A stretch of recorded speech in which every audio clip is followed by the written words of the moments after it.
Attenant à ce grand commerce, le réputé Hôtel de France, où naquit le célèbre Guisard révolutionnaire, Camille Desmoulins, auquel nous réservons un hommage tout particulier, avec pour commencer un extrait de film tourné en 1960, à l'occasion du bicentenaire de sa naissance.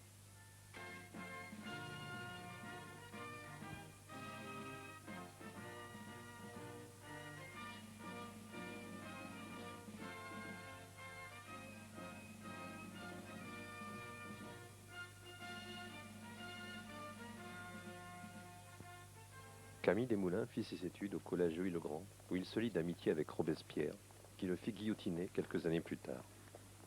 Doué pour les études, Camille devient avocat. Il s'inscrit au barreau de Paris, mais son bégaiement l'empêche d'articuler correctement. Ses paroles deviennent incompréhensibles. On se moque de lui, ce qui le met dans des colères incontrôlées. Ne pouvant assumer sa profession correctement, il se retrouve sans un sou et quémande régulièrement auprès de son père. De la ville de Guise, Camille n'a que du mépris. Et c'est réciproque, car les gens de la bonne société ne lui portaient aucune estime. Bien au contraire, ils s'amusaient à rier de lui. Caractériel et susceptible, il s'était mis à dos le prince de Condé, qui, au cours d'une réception chez son père, l'emprunte et le met à la porte.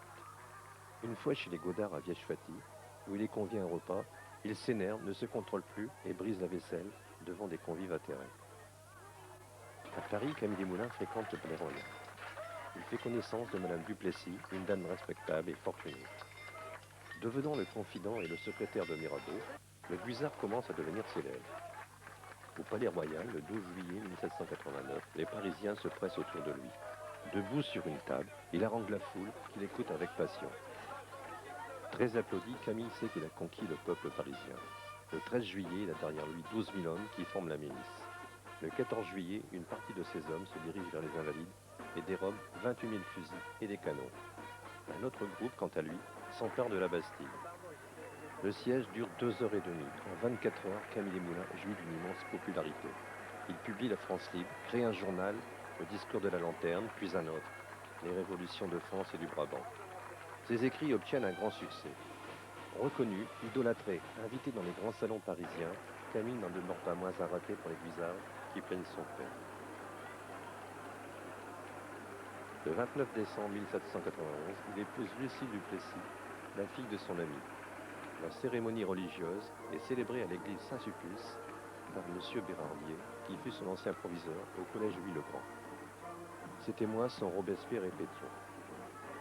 En juillet 1791, il est le père d'un petit garçon prénommé Horace. Camille sera élu député de Paris, puis secrétaire général du ministère de la Justice.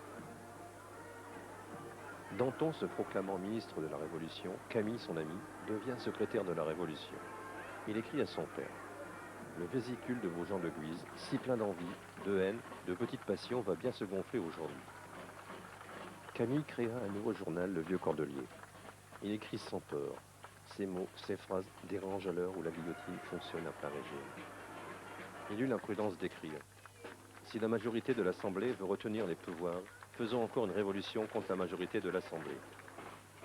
Malgré les nombreuses mises en garde de sa femme et de ses amis, il se condamnait lui-même en ce mois de mars 1794.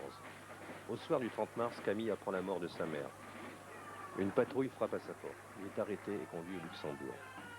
Inculpé de conspiration contre la République avec Danton, Fable d'Églantine et bien d'autres, il sera condamné à mort.